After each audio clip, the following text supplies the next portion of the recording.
रहती है। डमरू के नाद से जीवन को ऊर्जा मिलती है। घंटियों की झंकार मन को आनंदित करती है।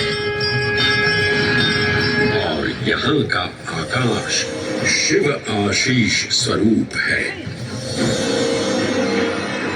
श्मशान ऊषर क्षेत्र पीठम तु मनमेव च पंचकत्र न लभ्यते महाकाल पुरद्दते। अर्थात यहाँ पर श्मशान, ऊषर यानी अनुपजाऊ भूमि, क्षेत्र अर्थात पवित्र भूमि, पीठ यानी शक्ति स्थान और मन अर्थात आध्यात्मिक शांति का स्थल पांचों एक ही स्थान पर उपलब्ध है। ये संयोग महाकाल की नगरी उज्जैन की महिमा को और गरिमामय बना देता है। उज्जैन के इस अलौकिक स्वरूप से प्रभावित हो महाकवि कालिदास अपने काव्य मेघदूत में लिखते हैं, हे जलधर, यदि महाकाल के मंदिर में समय से पहले तुम पहुंच जाओ तो तब तक वहां ठहर जाना जब तक सूर्य आंख से ओझल न हो जाए। शिव की संध्याकालीन आरती के समय नगाड़े जैसी मधुर ध्वनि करते हुए तुम्हें अपने धीर गंभीर गर्जनों का पूरा फल प्राप्त होगा। ये संध्या आरती जिसे कालिदास ने सराहा है अत्यंत महत्वपूर्ण है, क्योंकि ये वो प्रहर है जब सभी देवी देवता गंधर्व यहाँ उपस्थित होते हैं।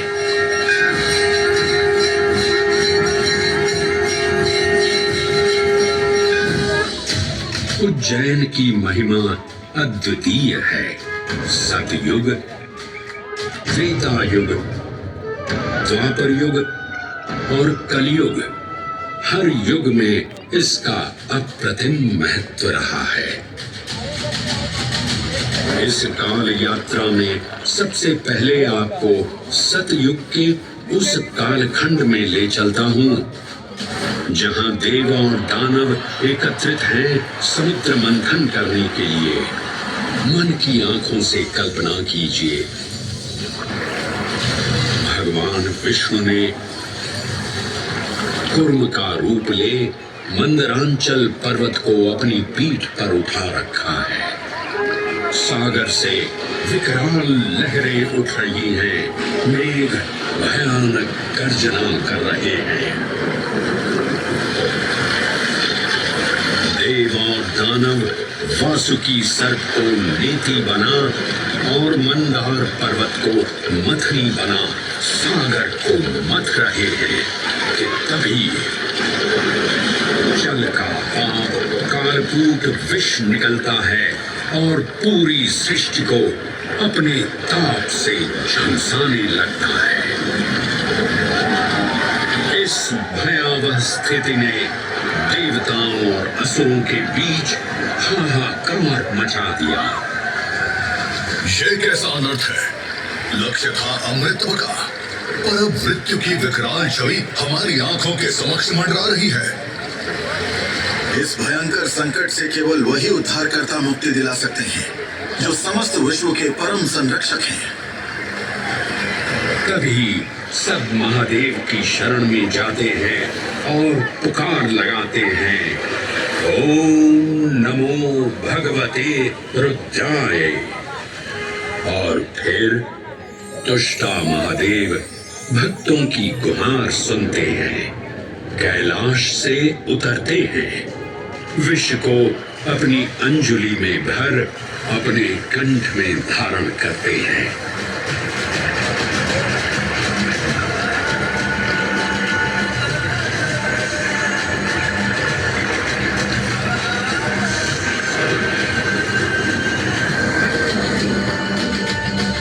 अंततो गत्वा सागर मंथन से अमृत कलश प्रकट होता है। जैसे ही अमृत प्रकट हुआ, दानवों ने इसे केवल अपने आधिपत्य में लेने की आकांक्षा प्रकट की और संघर्ष छिड़ गया।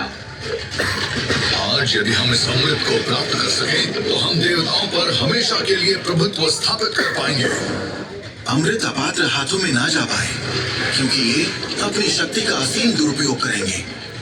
इस अराजकता के परिणाम स्वरूप अमृत की कुछ बूंदें छलकी और पृथ्वी तक पहुंच गई। 4 स्थलों पर स्पर्श हुआ इन बूंदों का: हरिद्वार, प्रयागराज, नासिक और उज्जैन। अमृत की इन्हीं बूंदों के कारण उज्जैन में हर 12 वर्ष पर कुंभ सिंहस्थ मेले का आयोजन होता है। भगवान शिव की लीला देखिए, लोक कल्याण के लिए स्वयं विषपान किया और अपनी नगरी पर अमृत वर्षा करवाई। अमृत की पावन बूंदों से अभिसिंचित ये दिव्य उज्जैन भूमि रामायण के पृष्ठों में भी सम्मिलित हुई।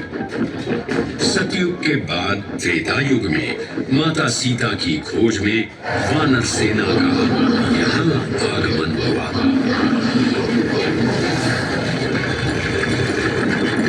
समय की इस यात्रा के माध्यम से अब प्रवेश करते हैं वाल्मीकि रामायण के किष्किंधा कांड में।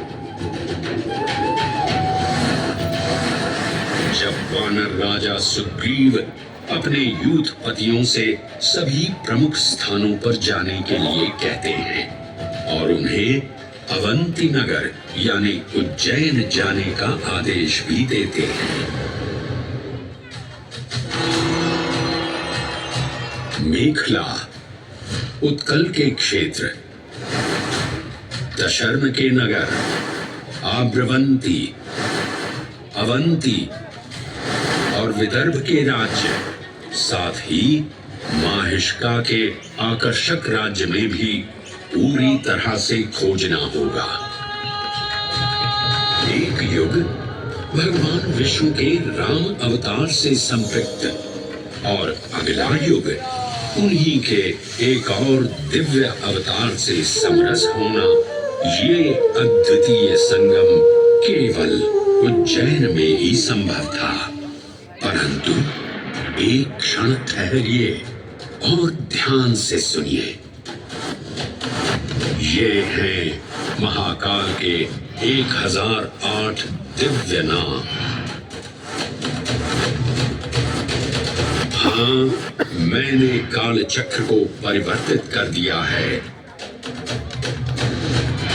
और अब द्वापर युग का शुभारंभ हो चुका है। विस्मय पूर्ण हो जाएंगे ये जानकर कि महाकाल के इन नामों को स्वयं भगवान श्री कृष्ण ने रचकर पिरोया था।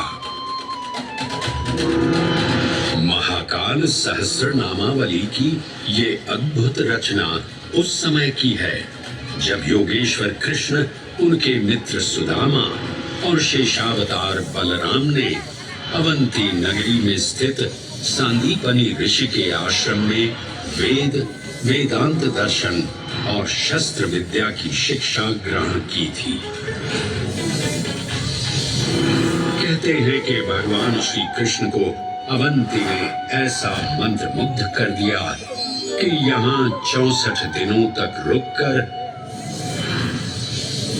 उन्होंने 64 विद्याएं और 14 कलाओं का ज्ञान लिया।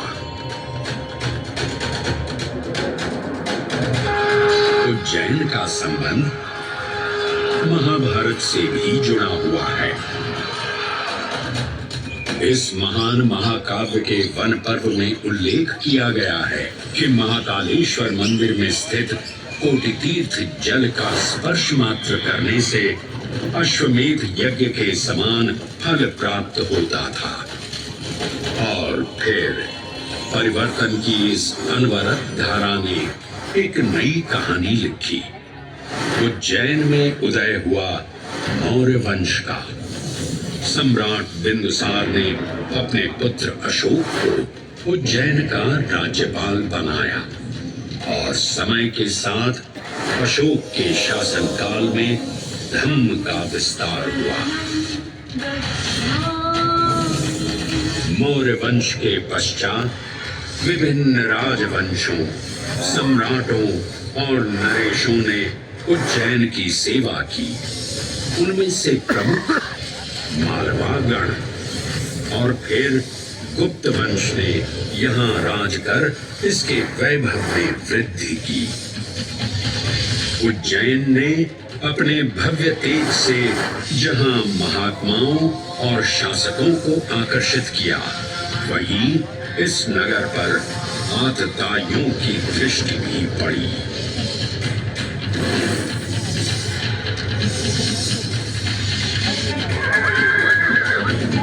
शक मध्य एशिया की खानाबदोश जनजाति थी, जिन्होंने उत्तर पश्चिमी और मध्य भारत के कुछ हिस्सों पर आक्रमण कर अपना शासन स्थापित किया। ईसा पूर्व प्रथम शताब्दी में जब भारत शकों के अत्याचार से त्रस्त था, तब उन शकों ने उज्जैन पर भी कब्जा कर लिया और फिर उज्जैन में उदय हुआ एक तेजस्वी योद्धा, महाराज विक्रमादित्य का। एक तरफ शकों का बल तो दूसरी तरफ विक्रमादित्य का अद्वितीय पराक्रम। विक्रमादित्य की तलवार महादेव के तीसरे नेत्र सी चमकी। प्रचंड युद्ध हुआ। महाकाल की कृपा से शूरवीरों ने शकों को परास्त किया और उज्जैन में गणतांत्रिक शासन स्थापित किया।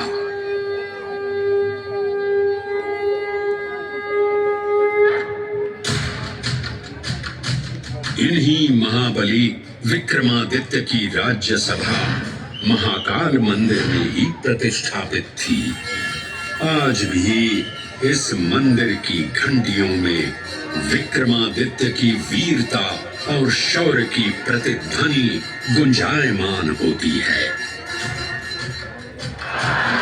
राजा विक्रमादित्य और शकों के मध्य हुए युद्ध ने उज्जैन को कालचक्र से अभिन्न रूप से जोड़ दिया, क्योंकि जिस दिन उनको विजय प्राप्त हुई, उस गौरवशाली उपलब्धि के सम्मान में एक नवीन पंचांग का शुभारंभ किया गया, विक्रम संवत पंचांग। आज भी कई हिंदू पर्व और धार्मिक अनुष्ठान विक्रम संवत पर आधारित हैं।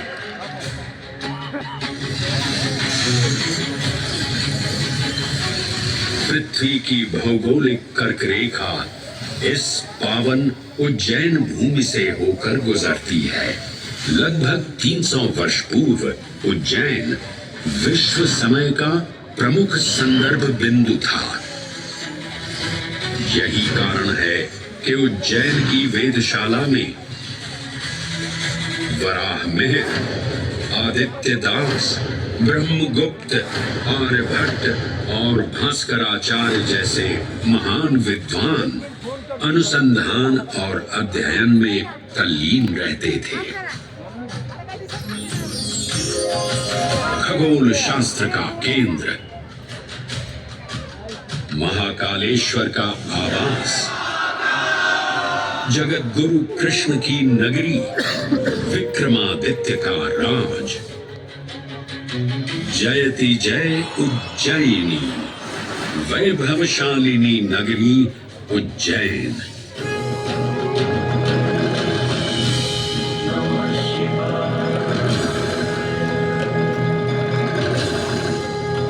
श्वासों को शिव मंत्र से अलंकृत कर, मन को भाव की गंगा से निर्मल कर, जो भी उज्जैन में महादेव की शरण लेता है, उसका कल्याण होना निश्चित है।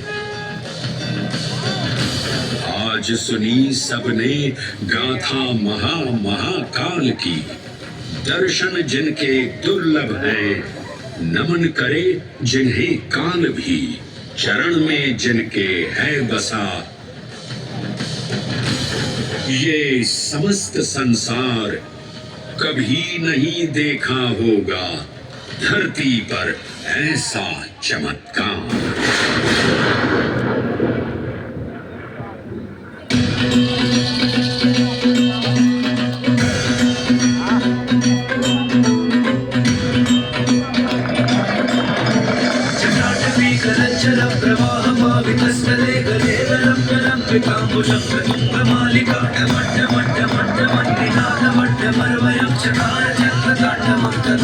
शिव शिव शिव